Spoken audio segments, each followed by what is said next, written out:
What's your name, man? Matt. Matt. So why horror, Matt? Like, what got you into horror? Man, honestly, when I was a kid, horror movies used to scare the absolute piss out of me.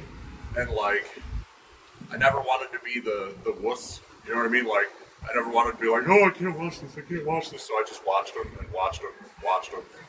until I just fell in love. And then, like, I started working as a haunter. And what horror are you with right now? Right now, I'm unaffiliated. Okay. You're that free agent, guys.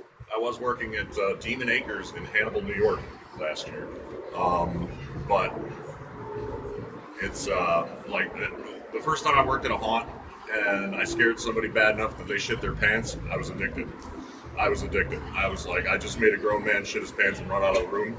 A lot of people say working at haunt is like getting free therapy for the season. It kind of is. I mean, yeah, because you're like, when you're at the haunt, you're not you. You are your character, and you can just let it out. You can just do whatever. And, like, I don't necessarily go for, like, the scare. Sometimes I go for the gross out. Sometimes I'm just trying to make people laugh. You know, my approach when it comes to haunting is give them a show. Make it entertaining. Doesn't matter what emotions they feel, as long as they walk out of there feeling some type of way. Yeah. I've done my job. It's amazing, man. So why horror? Like, what the specific convention? Okay, so I just kind of fell into Horrorhound. Honestly, my sister and her ex-husband came like 4 times before I came my first time. And they were like, oh, we're going to this horror convention, and there's lots of cool stuff. There's going to be so many celebrities. And I'm like, I'll check it out. My first Horrorhound was my first convention ever, of any convention. And I came, I had a blast. Like, I met a whole bunch of people. And, like, I think that's probably my favorite part of Horrorhound. I don't come for the celebrities. I don't come for the autographs. I come to meet other horror enthusiasts. It's great. I love it. Would you say, like, not so much the celebrities, but like all the vendors and all the guests and the people, would you say that's like the spirit of what these cons are? I think so, yeah, absolutely. Because, you know, there's so many radical artists as far as like the vendors go, and like people doing all their home crafts, and like, you know, the gourmet chocolates that look like body parts and shit. And it's so good. It's honestly, I've never come to Horrorhound and had a bad time. I've never been like, oh man, I just don't feel like I belong here. You know, everybody's making me feel alienated. That doesn't happen here. It doesn't. Everybody's like, yeah, shit, yeah, we fucking go, yes, let's go. And yeah, that's it. I love it. Absolutely. One of the things we do in our network is we come up with like odd horror matchups. We try to figure out who would win. Mm-hmm. This one is one we've been talking about for 8, 9, 10 years probably in different ways. Pennywise versus Xenomorph. Yeah, I heard you asking him that question, and like, I think that's. I don't even know if that would be a contest. Like, I mean, you would have to. If Xenomorphs can't experience fear, then can Pennywise even? Well, Pennywise is actually himself. One of dozens of different faces of a character named Bob Gray, the extra dimensional god, and he can feed off any emotion. There were times there was time in Bob Gray's life where he fed off love. Oh. He fed off laughter.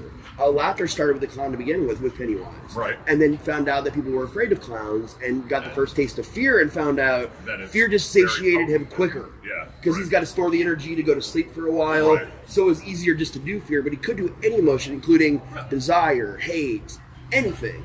So our question was, a lot of us didn't feel like Xenomorphs had emotion, but they do seem to have that desire to eat and that desire to protect their queen, you know, their hive. And it's a pretty strong desire. So, I mean, I guess in that context, Pennywise could probably pull it off. I mean, because, you know, Xenomorphs are just mindless killing machines for the most part. They don't really show too much, like, forethought in what they're doing. They just kind of do it, you know, like, it almost seems like they're driven out of just pure instinct to eat and breed, you know? Right. Oh, yeah. So, I think Pennywise would be able to pull that off. Because if Sigourney Weaver could do it. Right. I mean, and then someone said, well, kids can beat Pennywise. And the answer to that is actually technically they never actually really ever truly killed or destroyed him. They thought they did the first time. Right. It definitely seemed like they did the second time. But how many groups of people have come before them also thinking they were destroyed? Doing the same thing, right? Because if he came back again, they'd probably already be dead anyway. Right. So they didn't even know. Yep. Last one is Pinhead versus the Tall Man from Phantasm.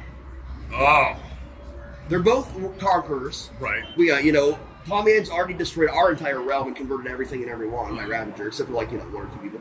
And then Pinhead has done the same thing. But there are a lot of different orders in the Leviathan, world, other than just Pinhead and his people. Right. So that's kind of where we're at. Like, for Tall Man to move forward, he has to go to Leviathan because that's the world between all the worlds. Right. So he can't conquer until he conquers Leviathan. Right. So our concept is he gets a box, he hunts one down because he's one of the only things left in the whole universe, right. Our universe. He gets the box, he goes over. But do they try to convert him, or does he try to convert them? I never really thought about that. This was a newer one for us that we were just really stumped about, yeah, man. That's a conundrum. Man. Because remember, if they convert him, he's still himself, but he's a Cenobite, and that comes with some powers, some chains, some abilities.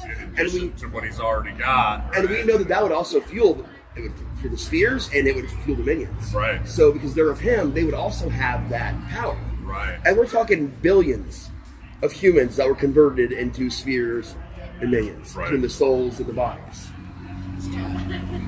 That's tough. I mean, that almost feels like a stalemate. Like, it would just be we're joining forces.